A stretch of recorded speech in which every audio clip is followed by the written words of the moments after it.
spaceship. It was built on Jupiter about 38 million years ago.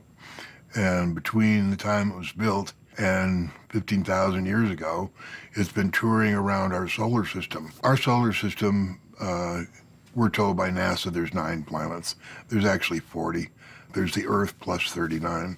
And each of those planets has a civilization, and each of those planets has moons that have civilizations. There's so much going on out there that, we could not possibly grasp how much is going on in our solar system. There's so much air traffic control. It's fantastic. The amount of trade that goes on, both technologically and sociologically, it's just amazing, all the stuff that's going on. So it was made on Jupiter. By who? By what race? By, I don't know just which some race. ET race, yeah. And it's been towed around to the different moons doing exactly what it's doing now, and that is monitoring whoever lives on there and abducting or doing whatever it is they would like to do. Now, it doesn't have its own propulsion. It has to be towed.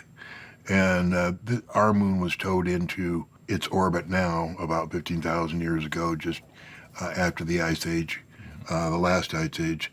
And when man first became aware of the moon, or aware of the skies, there was no moon, and then there was 2 moons, and then there was 1 moon. And we think that the 2 moons was the vehicle that towed our moon into space.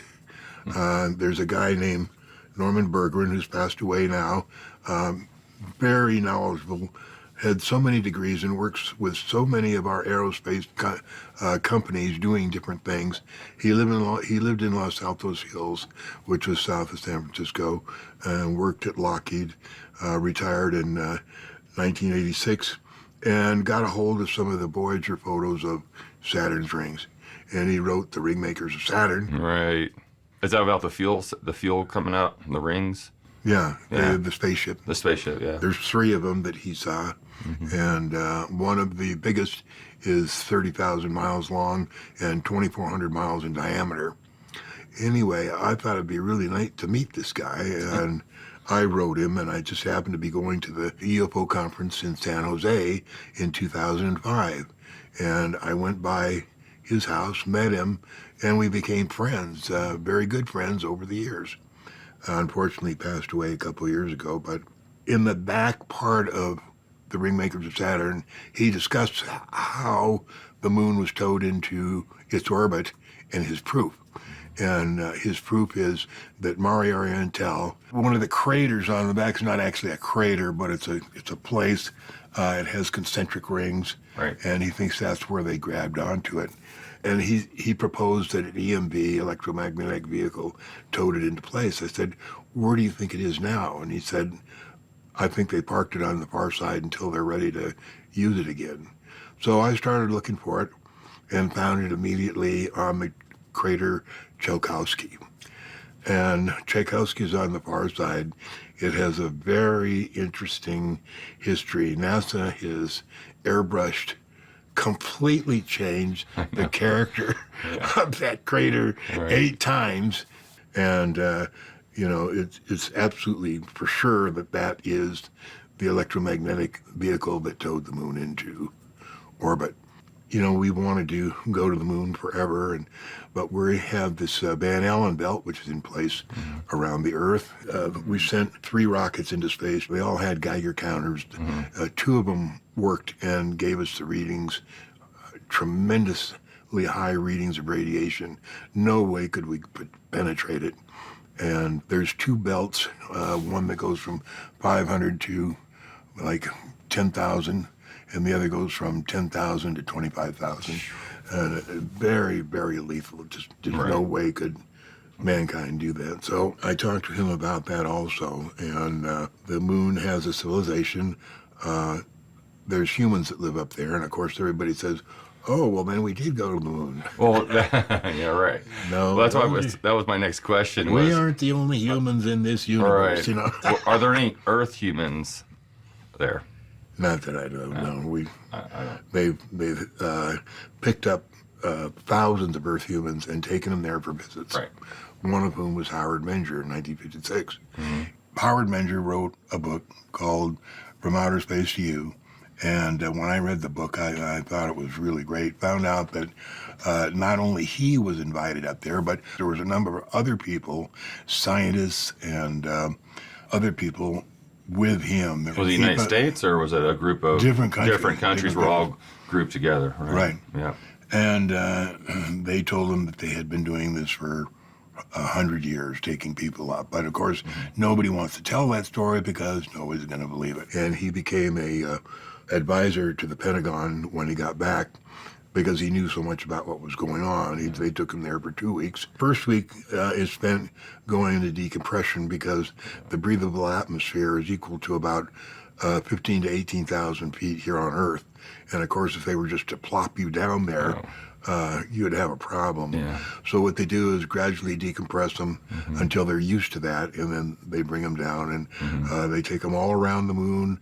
There's a train that travels to what he calls a copper highway, and he doesn't know how it goes, but it's very silent and goes very fast.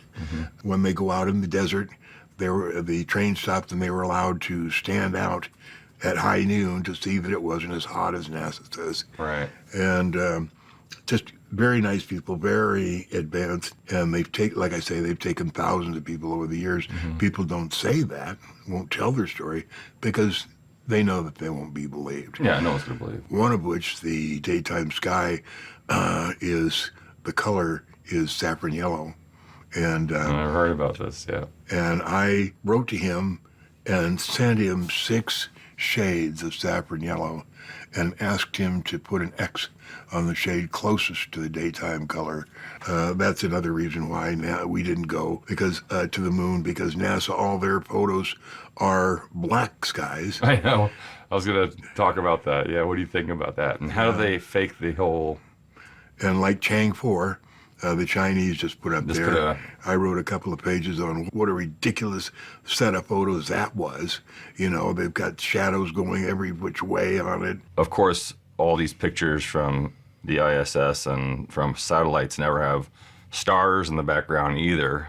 Yeah. Why is that? Because they're just all... Because, you know, a lot of those pictures are fake. Everything that we see from the moon basically all come from the Lunar Orbiter series. Boeing built that camera and spacecraft, and it was 5 of them were launched between 1965 and 1967. And they took thousands and thousands of photos and developed them as the craft was in orbit, and then they crashed into the moon. There's fantastic pictures. By complete sheer accident, have collected about 35 of them, and some of them have been airbrushed, but we can see more than anybody else would. That picture right down there by the electric piano, Copernicus, it was a photo taken on angle, and it's a fantastic picture, but there's so much going on in there. When I first started talking about people on the moon, my friend Bob Lazar, who was the one that worked up at S4, he's skeptical. He doesn't believe anything unless he touches it. Right. And I was over at his house going on and on about this, and when I left, he said, "John, you realize now that if any of this stuff is true, I'm going to have to kill myself." And I said, "Yeah, let's put that on paper." So I've got that note in my records here, and it says, "I, Bob Lazar, promise to kill myself if any of John's moon stuff is true." And so when I sent to NASA to get that picture there, I was expecting an 8x10. For sure, yeah. Bullshit. But somebody, somewhere along the line, sent me a 15x20 negative of that shot. I never did find out who it was, but this was in the early or mid-90s, and in Las Vegas, there was nobody that could give me a positive of 15x20 negative. Right. The technology didn't exist. Right. So anyway, I had to wait 5 years for the technology to get to Las Vegas, and on the top right side at the very top, there's what we call the parking garage. It's a 3-story structure, about Oh, yes. 300 feet in width, and it has a ramp on the side that looks like it's a parking ramp. So as a Right. joke, we Yeah, I like we it. call it the parking garage. So I took the 15 by 20 over to Bob's house, Oh, and he goodness. looks at it and says, "Damn, you're right, John. There's no way that's a natural thing." And I said, "Okay, Bob, now we've been friends for a long time, and I don't want to do anything that would upset you, but you did promise to kill yourself if any of my moon stuff was true."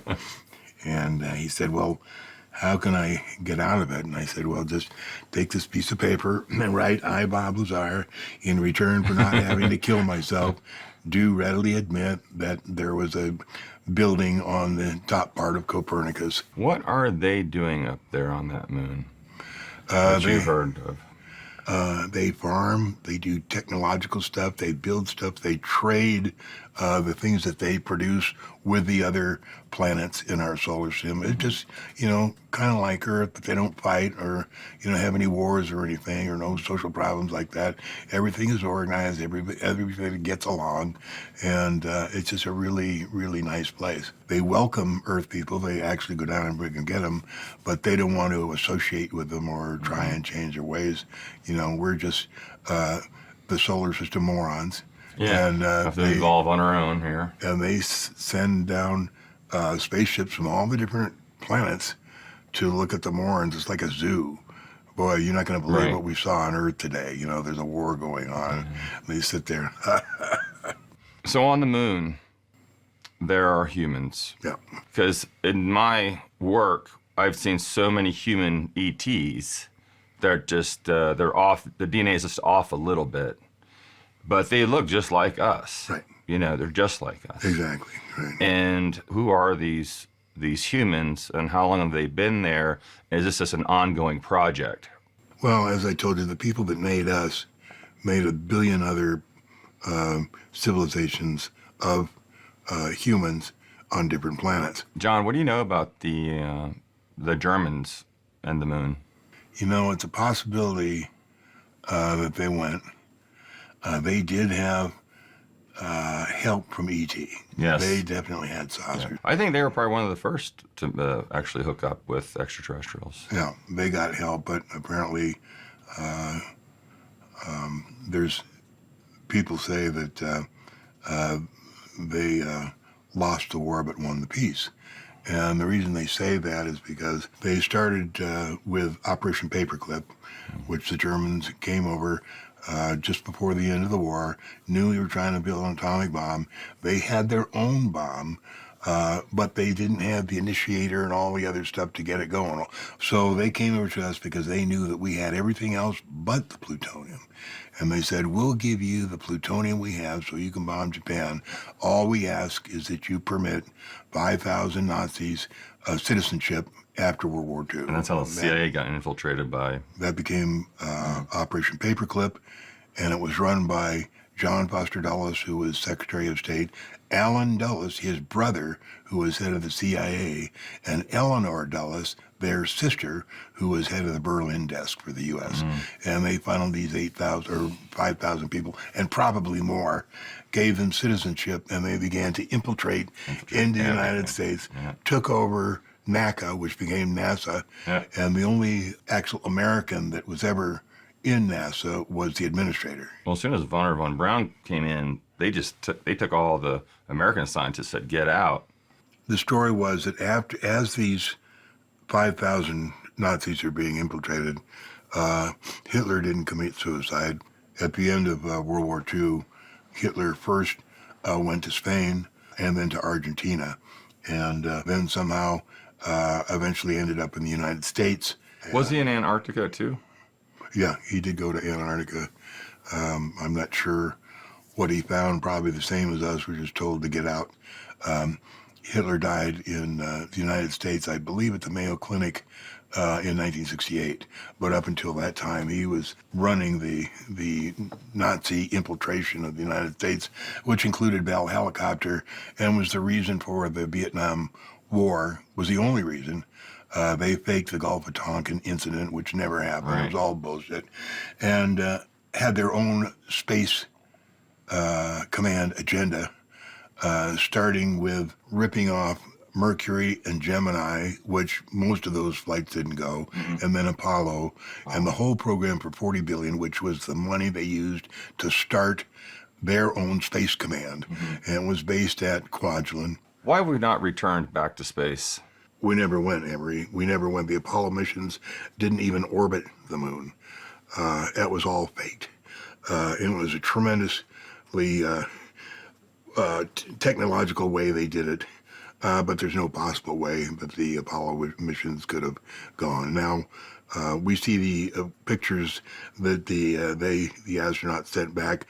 Besides all the pictures perfectly framed from the Hasselblad camera in the middle Right of in the their middle of- I stomach, know. which they couldn't aim, and every one is perfectly framed. Plus the fact that all the little marks, the Rizzo marks, are all in different places. It's just a scam. And the fact that the sky is black in the NASA pictures is not black. It's saffron yellow. And they landed at 10 o'clock in the morning, so they had to come up with a reason of the camera was set for the foreground, and they couldn't get the stars. It was all BS. They just, Could you actually see the stars and the solar corona in spite of the glare?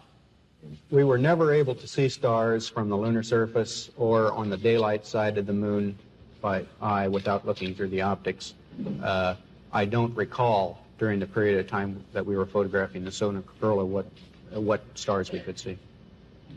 I don't remember seeing any. And then the astronauts' testimony when the three of them, the first interview they had after the Apollo 11 supposedly got back, all three of them looked like they were scared to death, and they couldn't remember whether they saw stars. And then they said that, they saw it with the sextants that they had to determine their position. The computers they had those days, they had, 30K? Is that your memory? Right. All they had was 30K. There's no way they're going to determine an orbit, even if it's pre-computed, from taking off from the moon to get into orbit and latch up with a space module. No What do way. you think about the astronauts, like Buzz and them, who've come back and said when they arrived on the moon, there was, they were ready to greet us? That was a planted story by NASA to be used in the event that nobody was buying their story, and they needed to move in their space aliens there to get everybody interested in it. But Neil Armstrong never said a thing. His picture was never allowed. He never allowed his picture, and he never said a word about it. Buzz Aldrin, who did a lot of talking about it, and when he'd talk about it, he'd get violently ill. Those stories that I've read, all of them, about whenever he'd start to talk about the Apollo missions, he'd get throw up and get ill. So whatever psychological mind control they had in those times Psychotronics, right? wasn't as good as it is now, because it's perfect right now. So what's your take on that? What do you feel had happened with those astronauts? A disinformation campaign, and as far as Apollo 17, that gap where they supposedly went into the secret Nansen, remember that crater, the Nansen crater, and they didn't talk. It was all engineered. It was like Apollo 13. They had the problem, and everybody was worried if they'd make it back. It was all bullshit, and nothing happened. Right. One of the things that they don't talk about a lot is the NASA guy that was in charge of exposing all the deficiency of the Apollo program, and he and his family were killed by that train. Remember that train wreck that they had? And he was ready to testify before Congress. They killed him. They killed Gus Grissom. And the interesting thing about Gus Grissom was he was killed on January 27th, 1967. And a month before that, he had made a comment to the United States, or to the U.S. press, standing at the command module, and he had hung a orange or lemon on it. And he said, this thing ain't going to the moon in 2 years. This thing ain't going to the moon in 10 years, because he was an engineer and he knew how screwed up the program was. No possible way were they ever going to go to the moon. So they had to kill him. And the way they decided to do that was a fire on January 27, 1967. And what they did is they waited till the seal was completely closed. Then they had it triggered. Right. And Virgil Grissom's son has that trigger. Somebody gave it to him to show him how his father was murdered. Now, the interesting thing about the Apollo 1 command module fire is there were 4 people in there. Now, usually it was the head of the Apollo program, and I'm trying to think of the guy's name. It seems to me his last name was like Lead or something like that. Yeah. But anyway, this guy had to be in Houston, so they put the 4th astronaut, who was an astronaut from the secret program. And that's why there's such a gap between the time that the fire was put out until NASA investigators were let in to get the bodies, because they had to go in and get that body out. So there's no questions about what's he doing, who's that? That's what I'm saying, right. So that took them, like an hour and a half to get in there, get the bodies of Grissom, White, and Chaffee up, get the other guy out, and then let them in. And that's where that discrepancy came from. Okay. But there was a bunch of guys killed to keep this thing a secret. So I was working at the Space Coast Aeromedical Institute, one of the largest hyperbaric chambers in Melbourne, Florida there. The contract was contracted out by NASA to do rapid decompression for pilots. Oh, really? And astronauts. And I was developing a system there. I invented the first tabletop platelet-rich plasma concentrator and stem cell concentrator. And they were always, these things, John, just like NASA itself. We're going to build this. We need all this money. But they just use half or a quarter of that money. The other money goes, where. You know what I mean?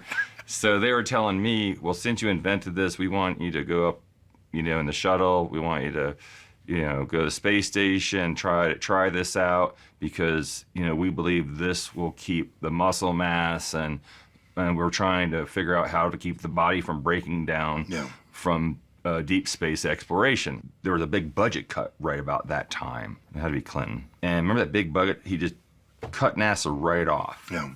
And thank goodness he did, because my return flight was the one that blew up over Texas. Oh, really? Yeah. Then I found out 10, 15 later from an admiral of the Navy, well, you were supposed to be on that flight. Everyone on that flight was targeted for termination. Wow. Yeah. Well, when the shuttle was going, me and Ron Schmidt were running the Living Moon, and we were commenting. We were trying to figure out, why did it take, after the shuttle took off, 2.5 days to get to the ISS, when the Russians can do it in 37 minutes? Right. Why did it take?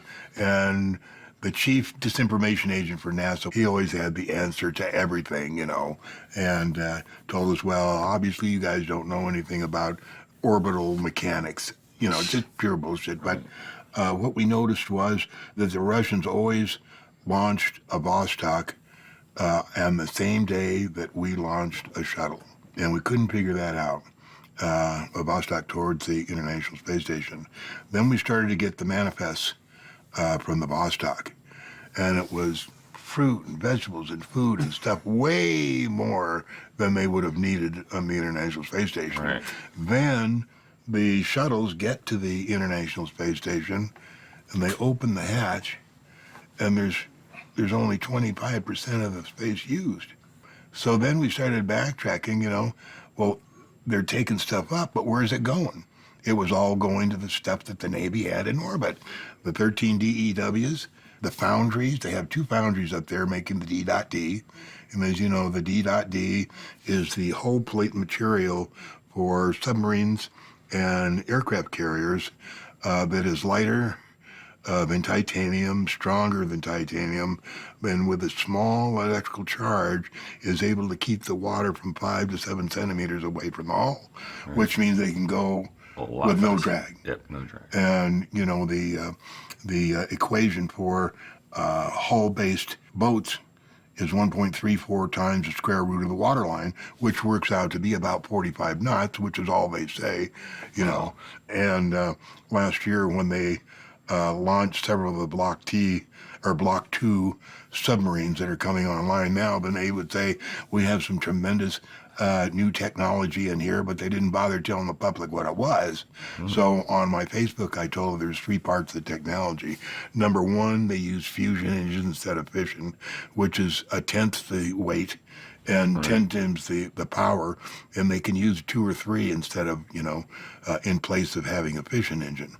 The second thing is that they've got the D.D, which enables them to go 100 knots plus. It's incredible. And they don't want no one to know that because we could be So anywhere they quick. said, how do they keep the sailors from talking? Well, one thing is they don't let them go topside when they're going. That's right. And the second thing is Navy guys don't talk about stuff that they're not supposed to.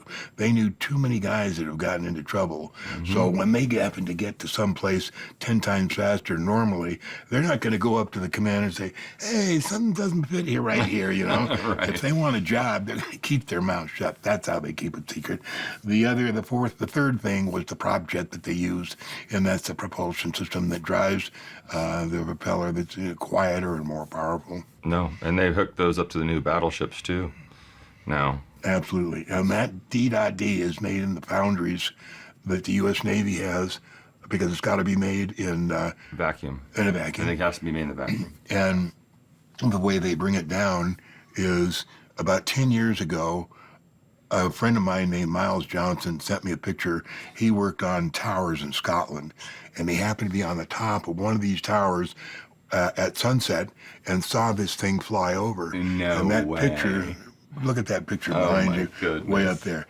He saw that triangle coming over. He said it was 10 Yeah. times bigger than a 747, and he said it took 7 seconds to get from straight up to the horizon. Right. And he was working right near Machrihanish. Oh. And we know that Machrihanish is some of the secret airplanes. Now, I don't know how they hide something 10 times bigger than a 747, but I know that ship was hidden. So that was the transport ship for the for D.D, Yeah.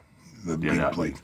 Yeah. And about that time I'm posting about this, one of the mothers in the UK who was on my page said that her son had just got back from a deployment with his Navy and confirmed everything that I told him, Right. the D.D and using the fusion engines. How big is that base up there that they're built, making the D.D, and how many manned personnel are you aware of? Up there, Yeah. it's between 1,000 and 1,500 astronauts, current and qualified, and most of them in orbit. So you can imagine there's all kinds of stuff going on. Oh, yeah, it's a huge in there. salvaging program, too. What is in store for humanity that is in relation to the moon, and where is it going? Emery, what's great is we don't have to worry about that. All we have to do is live our life with integrity, without envy, hate, or greed. And having known you for, some time, I'm sure that you're in that. I know that I'm in that, and I know that I don't have to come back here again. So, it's just interesting. I'm pretty sure I'm here as a volunteer. Yes. To give information. I believe I've already passed my life review, and I'm just down here to give information to people the best that I can. I think I'm free. I'm pretty sure you are. I know a lot Yes. of people are down here Yeah. on their last trip. I feel the same way and go by the same standards of belief system.